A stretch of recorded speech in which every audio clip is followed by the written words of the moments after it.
E dai, regalami un sogno. Dai, non dirmi così. E regalami un sogno. Ma che pensieri hai? E regalami un sogno. Mi piacerebbe, lo sai. Uno soltanto, dai. Ma forse è meglio così.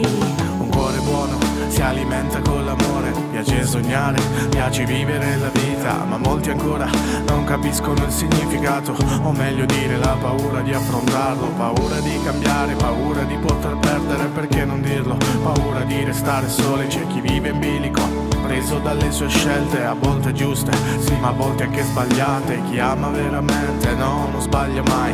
Chi ama veramente è lì che ti aspetta. È una strada in salita, sì, ma fatta di sogni. È un colore diverso che dipinge 2 giorni. Dipende da chi sa mantenerlo nel petto, dipende da chi conosce il vero rispetto. E per questo dico, meglio guardarsi bene dentro, meglio guardarsi bene dentro.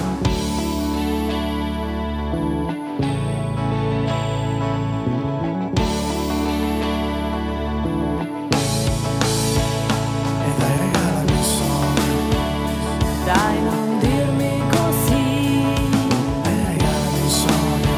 Ma che pensieri hai? E regalami un sogno. Mi piacerebbe, lo sai. Uno soltanto, dai.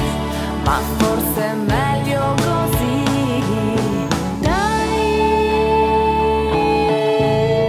non dirmi così. Ma che pensieri hai? Mi piacerebbe, lo sai. Ma forse è meglio così. Paura di restare soli. Vivere in bilico.